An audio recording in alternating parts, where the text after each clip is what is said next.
Hello, everybody. First of all, welcome. Welcome, John Hagel. It's good to see you, John. We are here. I'm Dale Dougherty. We are here to really learn more about John's new book, The Journey Beyond Fear. And the format today is I'll invite him to really tell us a bit about his book, ask a few questions, but we'd invite you to share your comments and questions right there in YouTube, and I'll see them, and we can decide which ones we want to talk about and move it along. Let me give a little my context to this. I started Make Magazine and Maker Faire, and it rolled into something that we kind of refer to generally as the Maker Movement. And I have read very little about movements prior to John's book. And so I was really excited to see, I don't think you even mentioned the Maker Movement specifically in the book, but you talk kind of in a horizontal way about movements. And I was surprised by your title, The Journey Beyond Fear. But not, when I think about it, over the last year, we've all been on a journey through fear.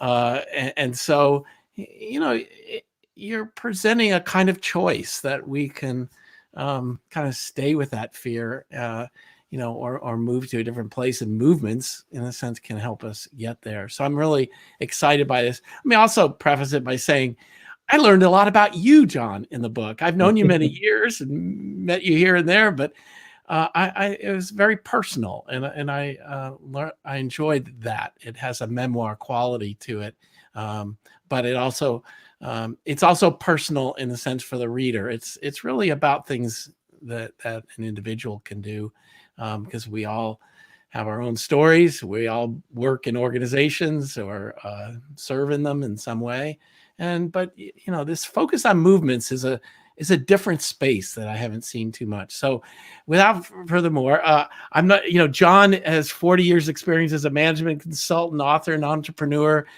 Most recently, he was at Deloitte. He founded and was chairman of the Deloitte Center for the Edge. He had some really good colleagues there, and got to know him through that. But you have many other experiences, which I think you go into in the book. So, John, tell us a bit why you wrote this book. Did you write this during the pandemic over the last year? That's the question I wanted to know. I finished it over the pandemic. Yeah. That was my opportunity to finish. No, I actually started writing the book 3 years ago, so it's been quite a while in the making. And I think the two catalysts for the book, one was, in my career, I was trained as a strategist. Everything was about strategy. If you have the right strategy, you win. And over the years, I've come to actually believe that it's much more about psychology rather than strategy. That if we don't understand the emotions that are shaping our choices and actions, the best strategy just sits on a shelf somewhere. And so I've been focusing more and more on the emotions that are driving people. And then related to that, the other catalyst, and again, this was 3 years ago when I started to write the book, I travel around the world as part of my work. And I was struck that everywhere I went, the dominant emotion that I was encountering was fear. At the highest levels of organizations, in the front lines, out in the communities, everywhere fear was the dominant emotion. And while I believe that it's understandable, I believe there are reasons for fear, I also believe that it's limiting.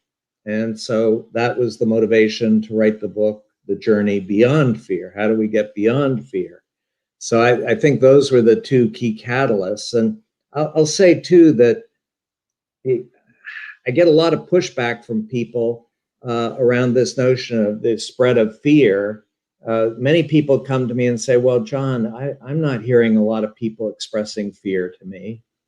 And my response to that is, well, in most parts of the world, we live in cultures where expressing fear is a sign of weakness. Who wants to express fear? You're going to be dismissed as a weakling.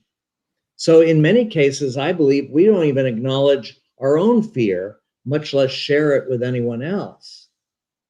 And we find ways to express the emotion through other emotions. A key one that I'm seeing more and more frequently is anger. More and more anger around the world. But if you kind of pull that apart and go underneath, my experience at least is a lot of that anger is driven by fear. But anger is a much more acceptable emotion to express. That's an emotion of strength versus weakness. And so anger becomes prevalent. And so my belief, at least from my experience, is that fear is becoming more and more prevalent. And it was well before the pandemic. I don't believe the pandemic was the cause of the fear. It certainly intensified it and helped to spread it, but it was not, at least in my belief, the underlying cause of the fear. So anyway, as you mentioned, the book is part memoir. I talk a bit about my own life's journey, but I also share decades of research that I've done on various elements around emotions and how to cultivate emotions that will help people to have more impact. In terms of my own life, I started with a childhood that was driven by fear.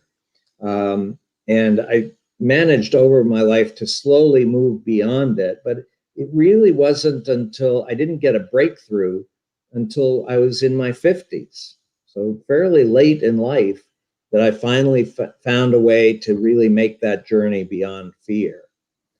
And I think at one level, the good news there is that you can do the journey even very late in life. You don't have to be a youngster to make this journey. You can do it at any point in your life if you really understand the need for it and focus on it. But I'm hopeful that the book will share lessons, both again from my personal experience, but also the research that will help people to move beyond fear earlier in life than I did.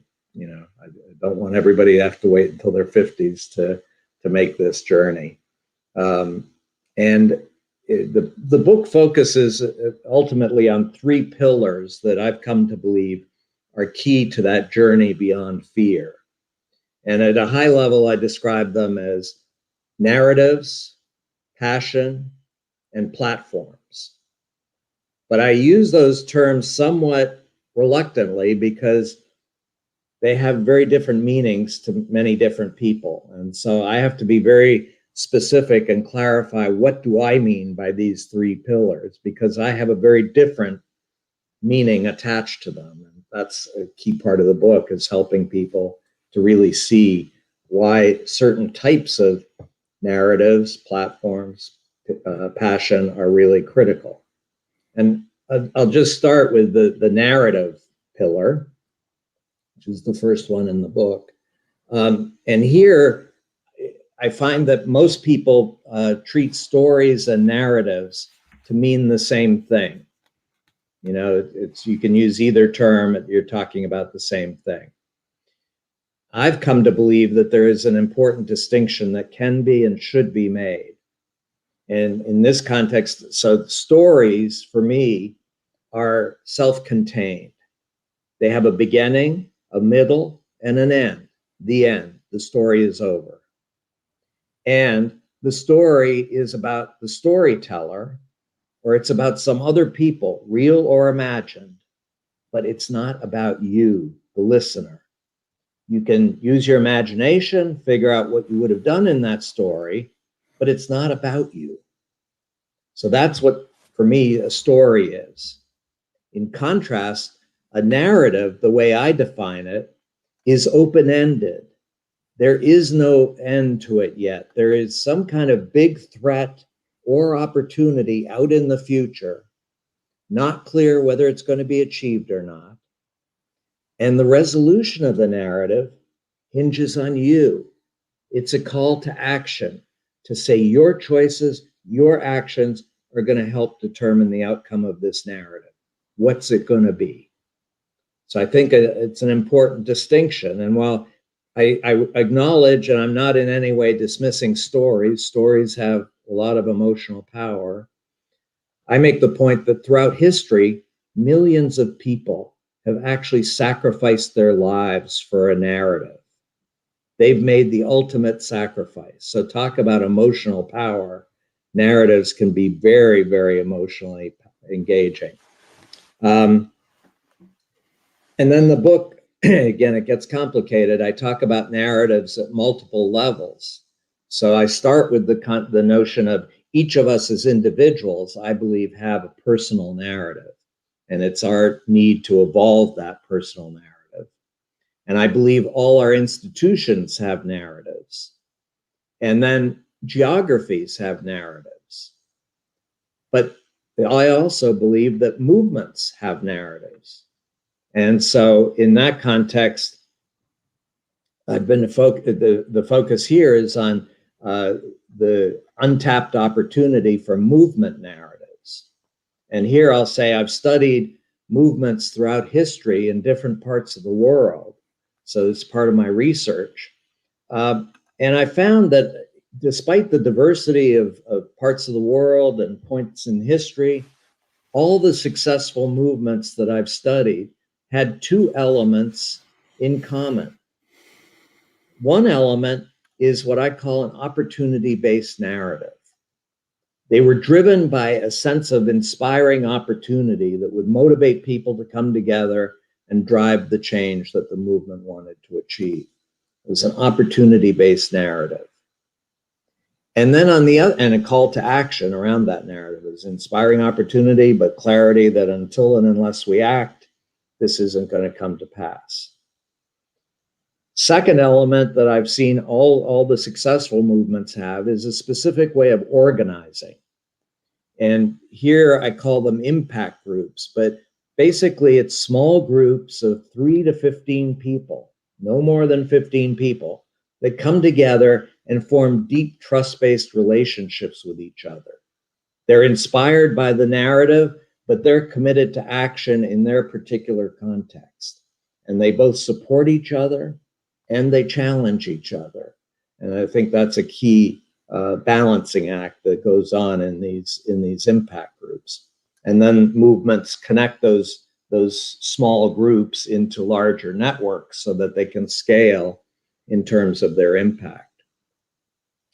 I put a lot of emphasis on impact groups because, again, and this goes beyond movements, but I think specifically in movements, impact groups are very powerful in terms of shaping emotions. If you have people who are excited and inspired by an opportunity, that excitement and inspiration is magnified by connecting with others who share that. If you're just sitting alone and inspired by an opportunity, yeah, you might get excited, but you're going to be even more excited if you have a small group of people who really share that, are constantly driven by it. And then the other thing is the impact groups are, and the reason I call them impact groups is because they're not just discussion groups. They're not just book clubs or discussion forums. They are small groups that are committed to action and impact, getting impact, moving towards that bigger opportunity that's been identified by the movement. So I think that's very powerful and I think essential for successful movements. And I'll say too, when I talk about opportunity-based narratives for movements, it's not that they just dismiss or are not aware of the challenges or the threats or the obstacles.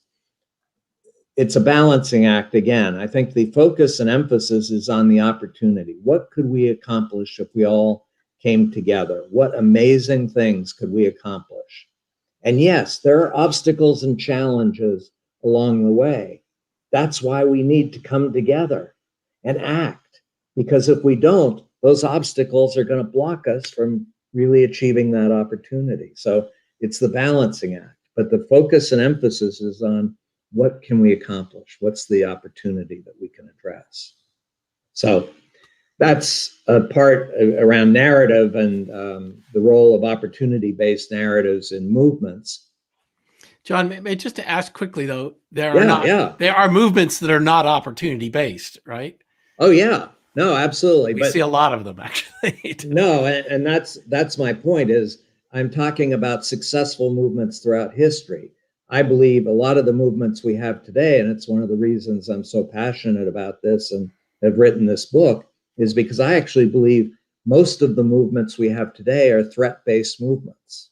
They're all driven by some catastrophe or disaster that's going to happen if we don't move, and I think it plays to fear. It feeds the fear versus, again, feeding those emotions of hope and excitement that will drive people to come together and learn faster and achieve even more impact over time.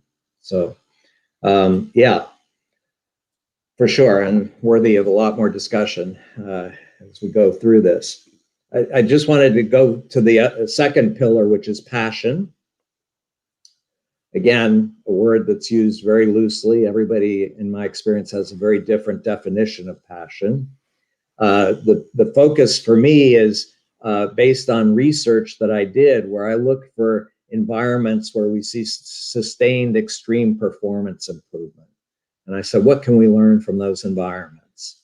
And what I found was that in all those environments, no matter how diverse they were, all the participants had a very specific form of passion.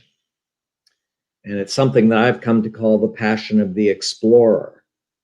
And so the key elements of the passion of the explorer is, number one, there's a long-term commitment to a domain and achieving impact in that domain. They're not just passing through, they're committed, and they're not just wanting to be in the domain, they want to have more and more impact in the domain. Second element is what I call a questing disposition.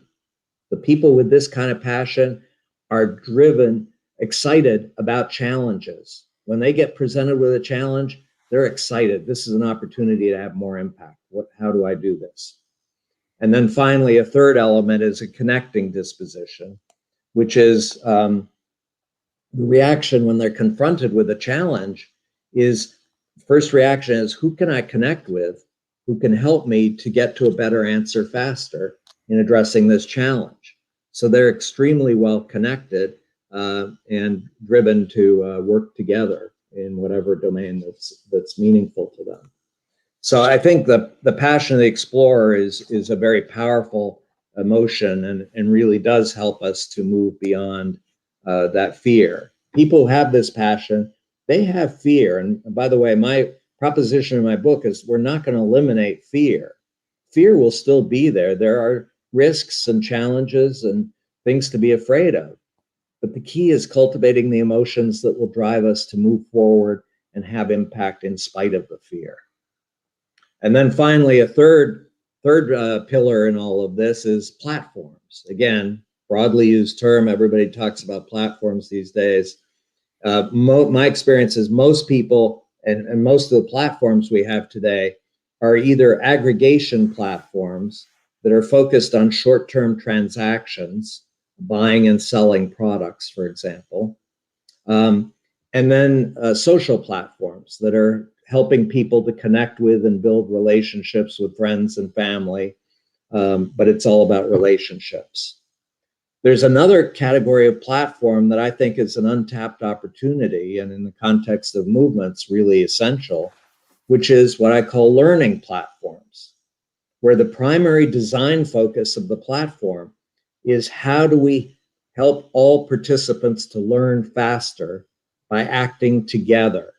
And I should emphasize when I'm talking about learning here, I'm not talking about learning in the form of sharing existing knowledge.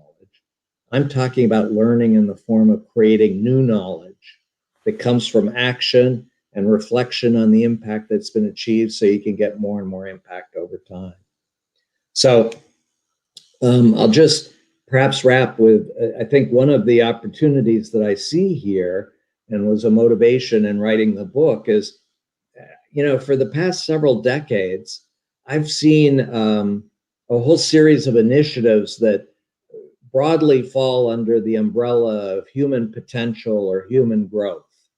It's all about helping individuals to address challenges and obstacles they're facing as individuals and helping them to achieve more of their potential.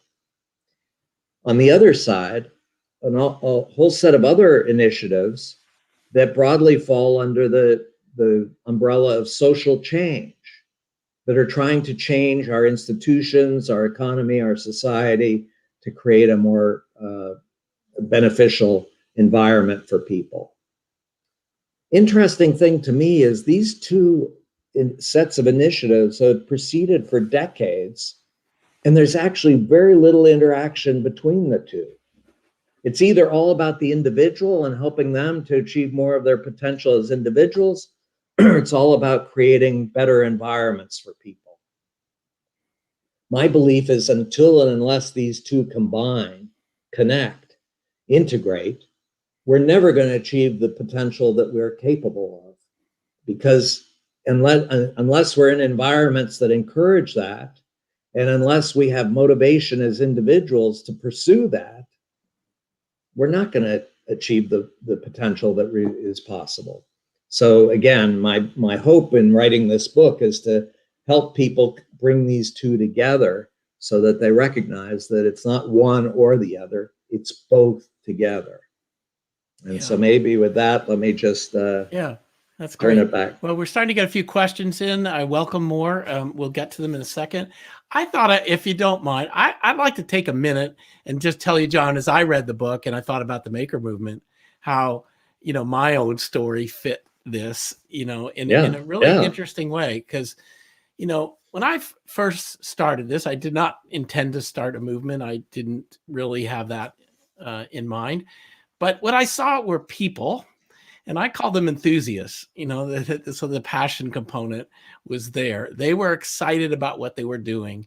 And what they were doing was projects. And I'd almost say projects were the stories, right? They took a bunch of components, put them together, and did something that nobody else had done, and they wanted to tell other people about that. And they were excited to share that information about it and talk to others.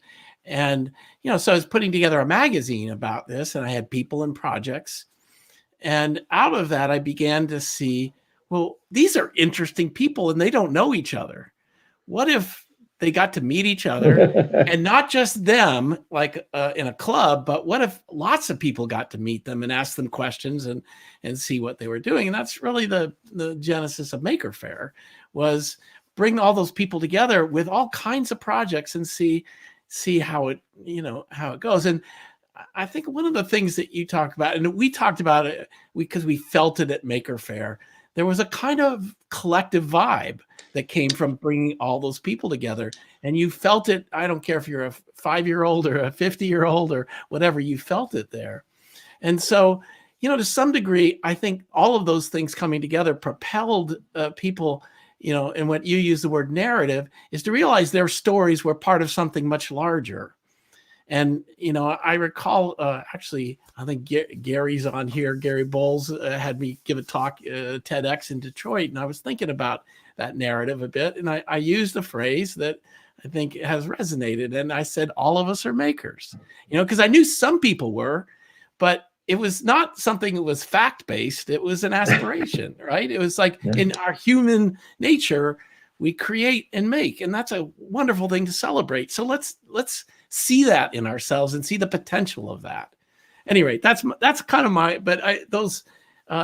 you could think of Maker Faire as a platform. You could think of the enthusiasts, in terms of this, they were doing something. And, what I always liked about this idea of movement, you just had to declare that you were in it, right? Like you were doing something, and you have elsewhere in your book, the difference, you say kind of an improvement goal is like you're either learning or you're contributing. And I always thought, like, you're either developing skills so that you can make something or you're making something, right? It's those two kind of things. And by contributing, whatever project you're doing, you kind of are contributing to the collective movement.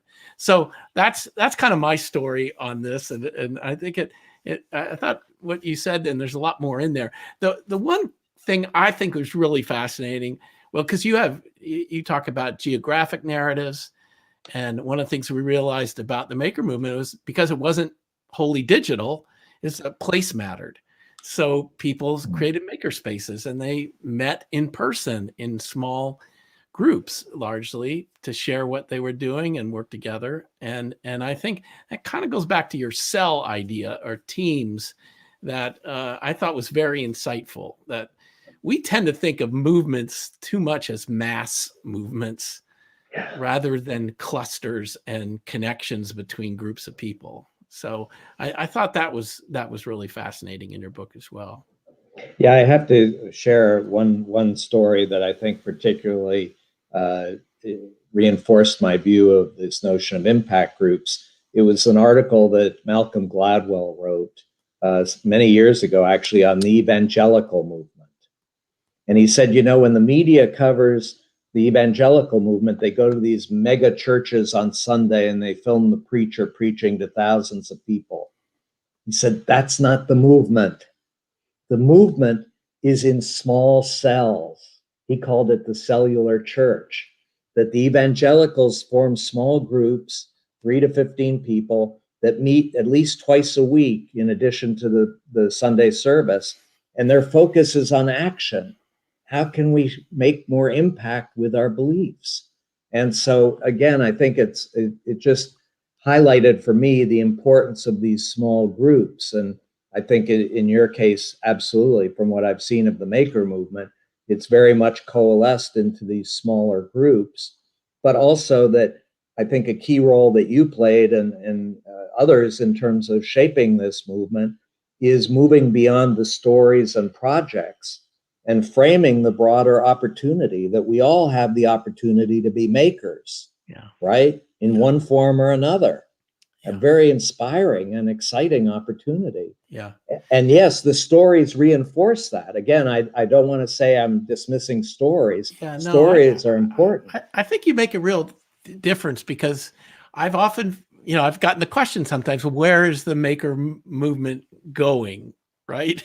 And you it's almost like a pilgrimage, but there's not necessarily that destination that a pilgrimage has.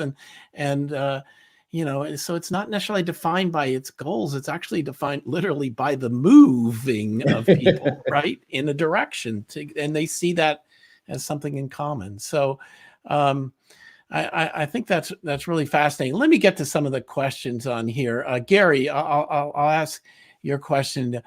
John, if you could wave a magic wand, where would you want people to start movements, and what issues do you think need movements to address them that maybe don't have them today? That's wow. An interesting big question.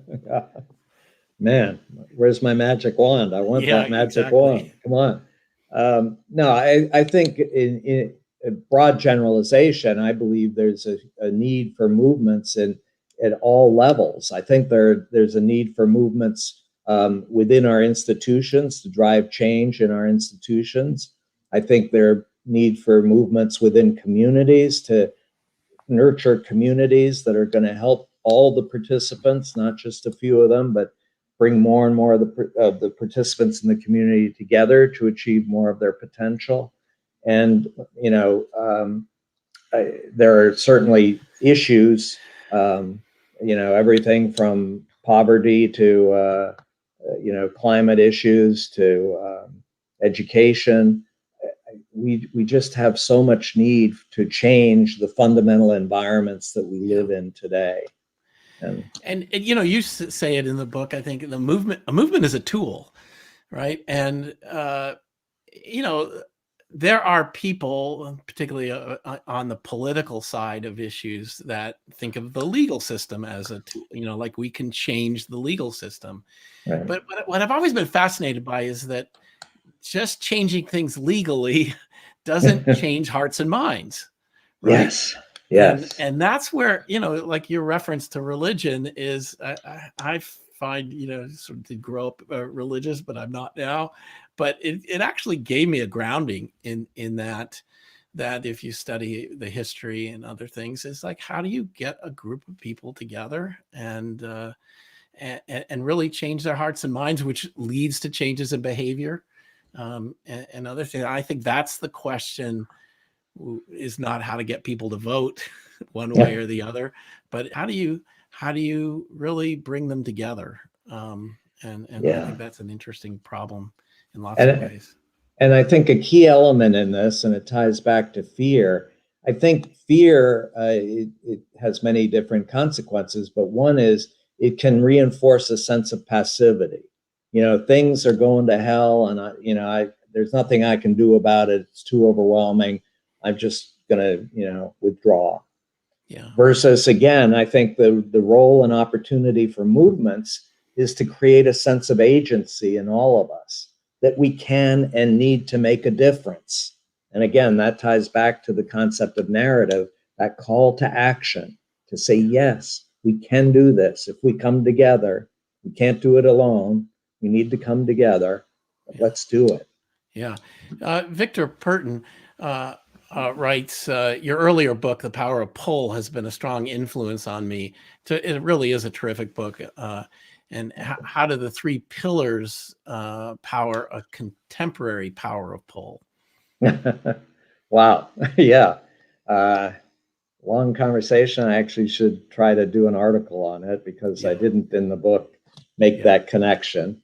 But I think that certainly narrative, the way I define it, has the power of pull. It is a call to action. It's pulling people in together to do something that has real impact, versus just trying to command and control and tell them, here's what you need to do. It's to inspire and motivate them to come together on their own. That's pulling them together. And then passion is really the force that drives the pull of people. People who have this passion are pulling more and more towards this big opportunity that they have. And then platforms, again, those are environments that pull people together, bring people together so that they can learn much faster and achieve much more impact together. So, your use of the word platform is kind of, in my view, kind of the most challenging word there, because we've been trained to think of it so much as a technology platform, as something that's controlled by a large company, and it's kind of the opposite of a movement in a certain way. But the way you talk about it is a little bit more like an association or other things where people belong to it, rather than are customers of it. Yeah, I think important distinction, and one of the things I try to do in the book is challenge this view that is prevalent today, that platforms are all about technology. I think certainly platforms can be enabled by technology and scaled by technology, but ultimately the power of the platform is a set of rules and norms. It's a governance structure that says who can participate under what conditions, and how do we resolve disputes when they occur on the platform. And then it has to do with this notion of standards and protocols for how can we interact with each other in ways that can scale at a much greater level. And that, is not technology specific. Yes, again, technology can support, enable it, but my focus and recommendation to people when they talk about platforms is, what are the rules and norms that we're trying to build on in this platform? And that's the key starting point. Yeah.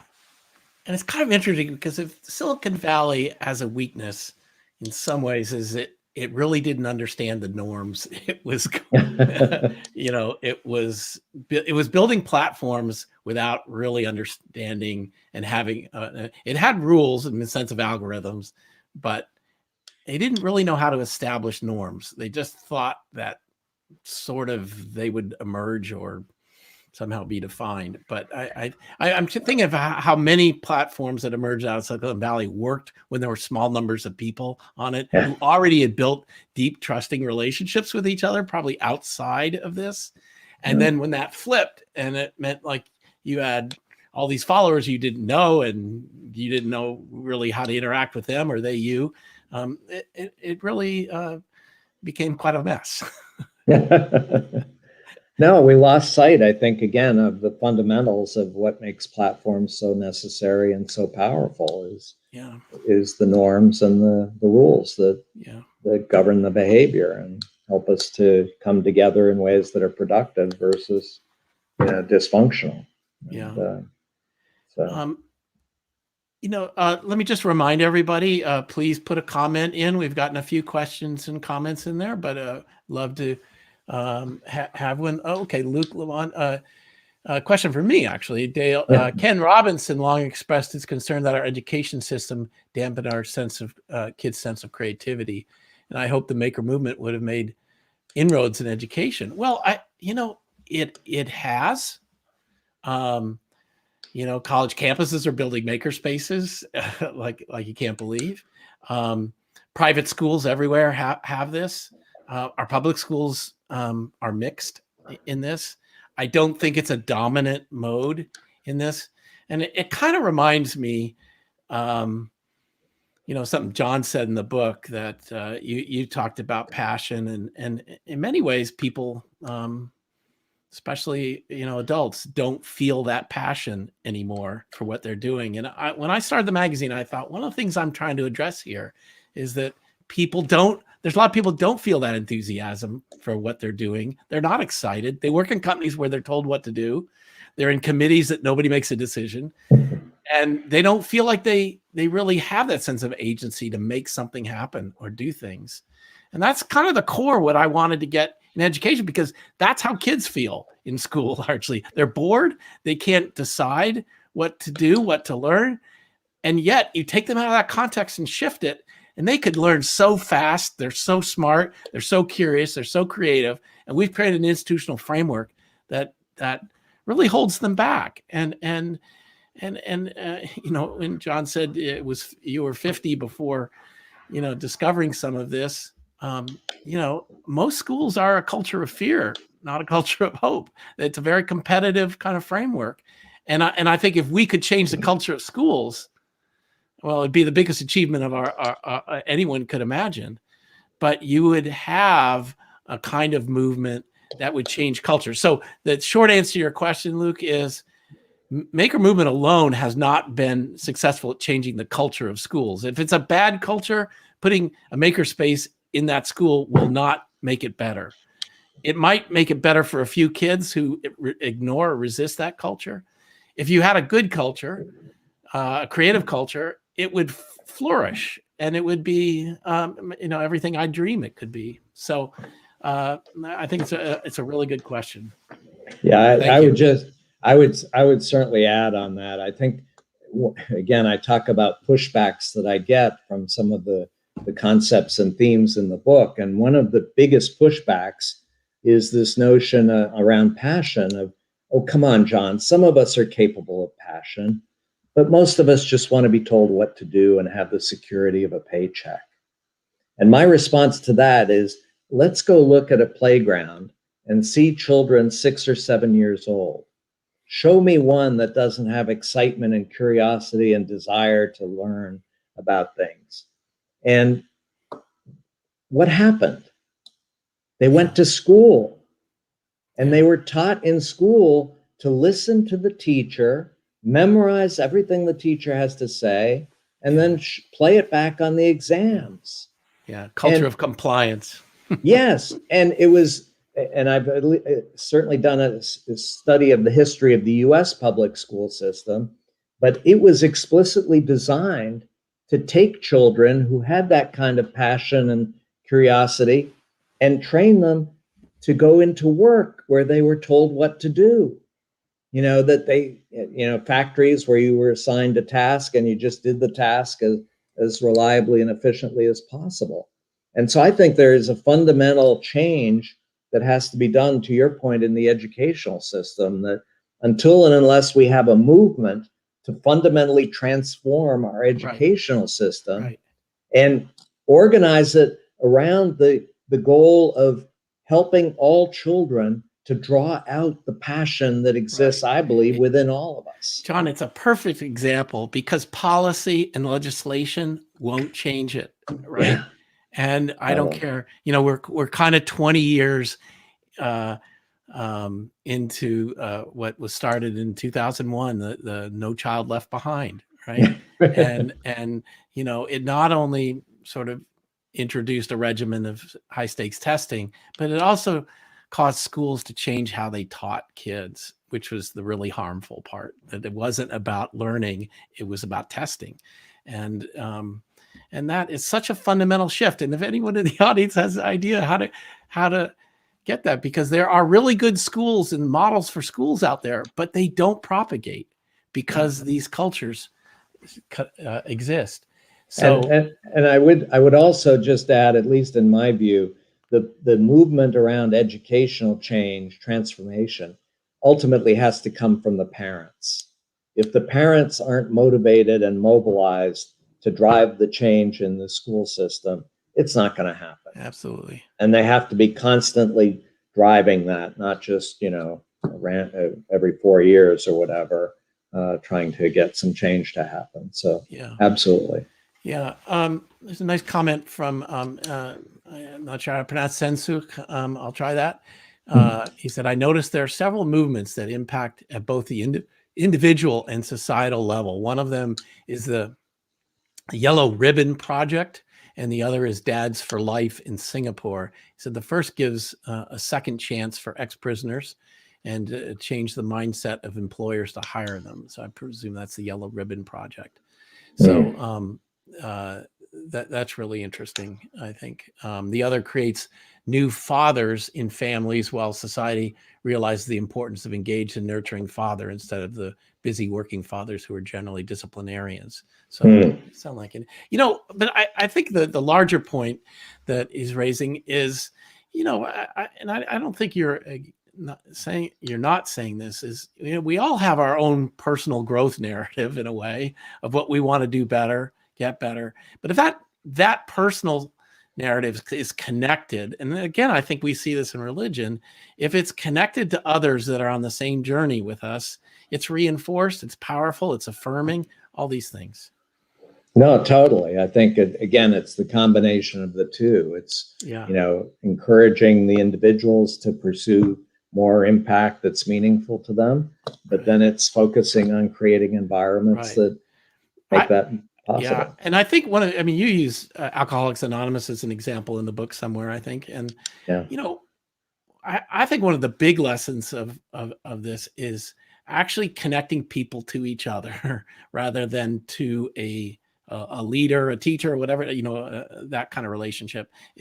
There's so much power in that when people sitting in a circle talking to each other. If you just take that as a cell model, how powerful that is versus someone standing in front of a group of same number of people and talking to them. Which works better in business, in education, in numerous different settings. Yeah, no, it's very interesting. Again, this notion of small impact groups really comes up in many different forms. I'll give another example from the research that I did, which is in extreme sports.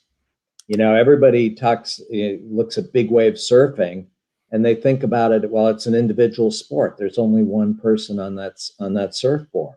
It's not a team, not a group of people.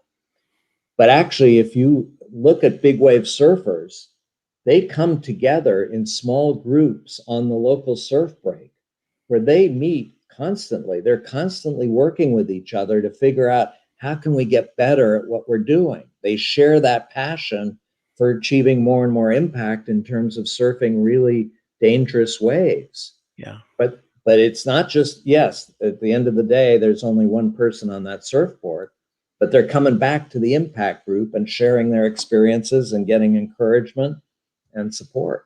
Yeah. John, how do, it's a question I've asked myself, is like, how do I become better as a leader in a movement? How do, how does a movement have more impact? How does it, you can see sometimes the start conditions, I think, for a good movement, and the spread conditions are a little bit different, right? And and I've been asked before by people like, I want to start a movement. I go, well, I don't have a formula for you to necessarily, check all the boxes and you get a movement. But nonetheless, I think there are a lot of good things in society that we wish were a little better, a little bit more impactful. And so that's kind of the question is, how do you organize around having more impact, given maybe the conditions that are good for a movement? Yeah, it's a big question, and I'm not sure I have all the answers on it for sure. But again, I think part of the the role that leaders can play is, number one, working on crafting that really inspiring opportunity-based narrative. What is the opportunity that could really motivate people to come together? And by the way, I think it's a balancing act here in the sense that I make a distinction in my book between the passion of the explorer and the passion of the true believer. A lot of movements are actually driven by people who have the passion of the true believer. They can describe in great detail what the destination is, where we're all going and what it's going to look like in great detail. And they can describe every step of the way what needs to be done to get to that destination. That's the true believer. And the only question of the true believer is, are you with me or against me? You either join, don't ask any questions, just join because I have all the answers. In contrast, the passion of the explorer, you're excited about a really big opportunity in the future, and you have some sense of the broad outlines of that opportunity, but you don't have the full detail. It hasn't been worked out yet. And you know some of the initial steps that we could potentially take to start to have some impact, but you have no idea what that journey is going to look like every step along the way. And so it's encouraging people to take initiative and really help. And I think I've often said that the mark of a powerful leader in the future is the one who has the most inspiring and powerful questions and who will freely admit they don't have an answer and ask for help. Yeah. Because that's what starts to build trust, number one, because you're expressing vulnerability, but it also builds excitement because there's this amazing question. If we could answer that, imagine what we could accomplish.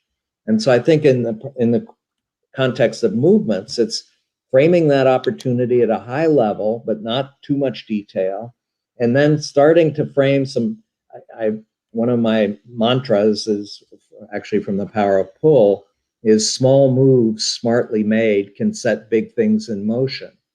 Because the challenge with big inspiring opportunities that are going to take decades to achieve is it can become overwhelming. Oh my God, that's too much. I don't know how to do that. I'm just going to forget about it. Versus no, focusing on what could we do now, today, to start to have some real impact in moving towards that opportunity and learning how to move faster over time. Yeah. You know, I think a great example of that one that I've always admired is Alice Waters' Edible Schoolyard Project, which in many ways, she never really built an institution around it, but it was just, hey, you're a parent, you got a school, you got a kid in school, you know, start a small garden, you know, like a raised bed, just ask if you could do that.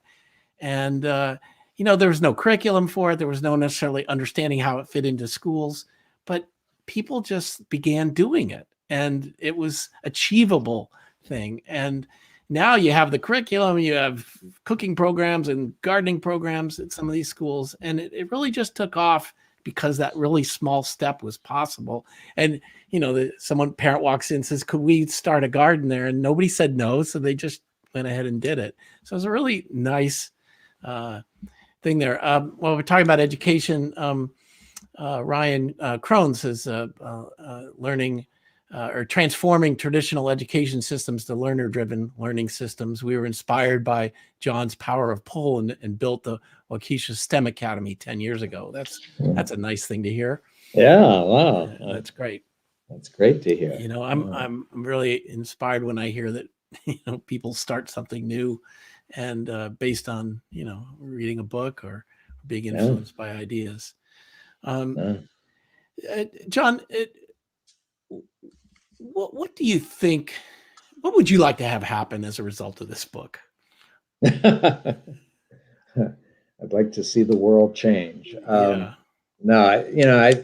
What I'm hopeful is that it will inspire people to say, number one, acknowledge their fear, because I think, again, as I said before, many of us are hiding from the fear and not trying to acknowledge it or address it, but then to really understand that we can move beyond the fear and that there are ways to do that. Now, I don't believe that my book is not in any way a process manual of step 1, step 2, step 3, but it at least provides a bit of a map in terms of the kind of direction you can pursue. And my hope actually is to create a set of programs based on the book that can help people start to pursue this in a more actionable way. And again, it's a very early stage. I've got some pilot programs around things like, how do you evolve your personal narrative? What can you do on that front? Yeah. I'm actually starting a pilot program around movements, and how to get more impact in movements. But a key notion is the programs that I want to develop. In many places, you tend to have self-contained workshops. You go to a workshop for a few hours or a few days, it's over, then you go back to whatever you're doing. I'm viewing this as a journey. Yeah. And I want to put these programs together in a way that show people this is a journey. And a key part of that journey is how quickly can we start to come together in small groups? Because if we're continuing to do this journey just as individuals, we're never going to achieve the impact that we can and should achieve. So yeah. Another word I like a little is practice, which also has a sports analogy, but it has a religious analogy. Internalizing a practice, and it's something that you acquire by doing it over time. Yeah. And I always think one of the things that fascinates me about religion is, they must know that human beings don't listen. So when you get up there and tell them something, they don't understand it, they don't hear. But you can actually get them to act and do things, right? And so a lot of the ritual in religion, a lot of the group behavior is almost parallel to what the message is, or what the thinking is. And I think that sort of getting outside of fear is almost learning new practices that begin to feel different and new and change. They cause you to change, and you begin to see the world a little differently. Yeah, and it's the whole notion of ultimately I think what I'm calling for is this learning mindset, a sense that we're never going to achieve as much potential as we're capable of unless we focus on learning. And the learning is through action together, coming together and acting together, and then reflecting on what did we do? What impact did we achieve? How could we have even more impact? That's ultimately what's going to drive the success of movements. Stuart Gaines just threw in a good question. I think, what can the hope-based movements learn from the fear-based movements? Since, there's so many fear movements. What makes them so successful? Is it just the fear? What drives them? Well, perhaps, understand and learn from. No. Well, again, I'm going to generalize. My belief is the fear-based movements they're attracting people because they feed the fear. Yes, I'm right to be afraid. This is right. I'll join in. But I actually don't believe any of the fear movements are achieving the impact they're capable of. I think actually they have very limited impact. They can have large street demonstrations, yes, but what's the fundamental change that's sustained over time in the society that we're in? And I just don't see fear-based movements as driving that kind of sustainable change in societies. Didn't you make the point in the book that the civil rights movement, you thought, while it's kind of, we look at the large protests, it was actually the groups that formed because of the civil rights movement, right? And the people that were involved in it, and the networks of groups. Yeah, it was two things. Again, I think part of it was the leadership in the civil rights movement, and I particularly single out Martin Luther King, that I'm really, really admire. And, his great speech in Washington, D.C., I have a dream.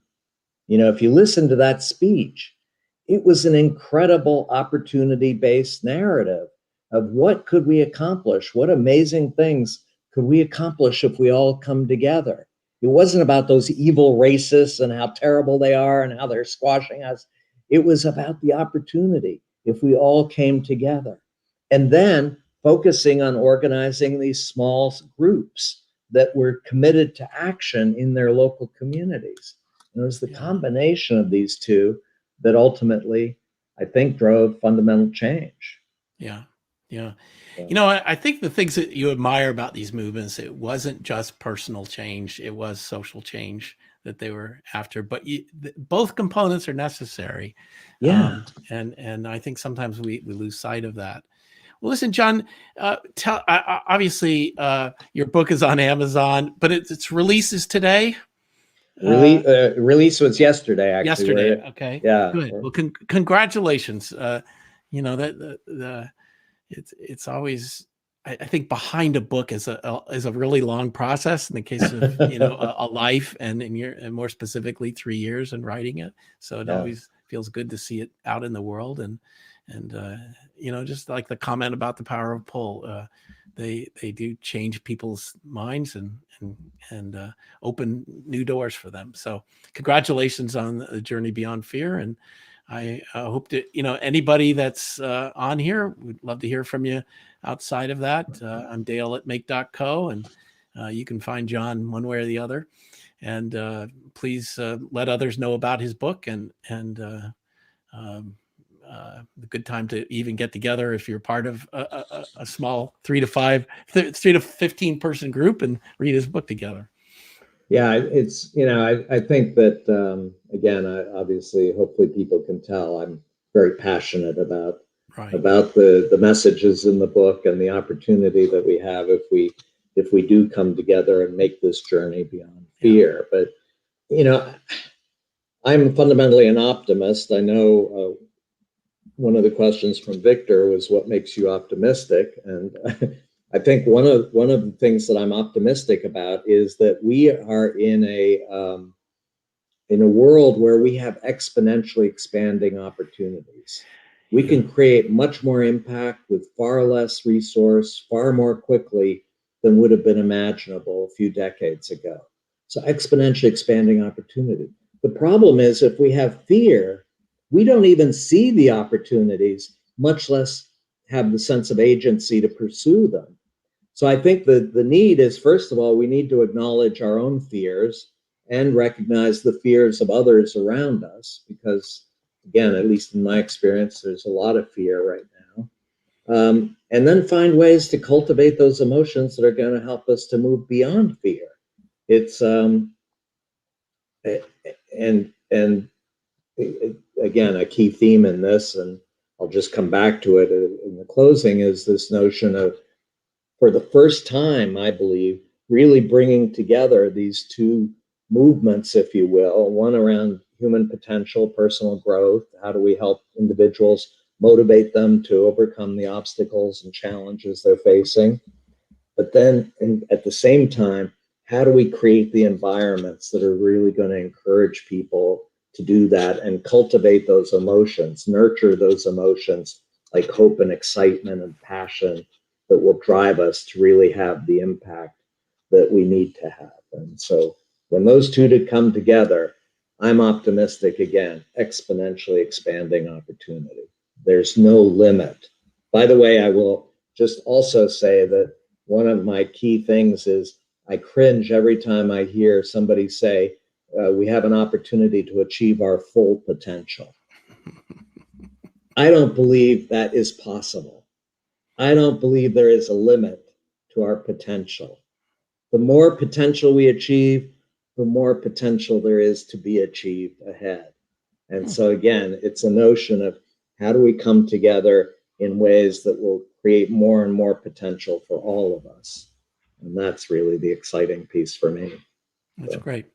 Well, thank you, all of you. Thank you, John, for sharing your thoughts and riffing on your book here today. Thank you, everybody in the audience, for joining us. And I hope you take away some of these good ideas and you know, take action, and that's the important part. So we'll bring this to a wrap, and have everybody have a good day.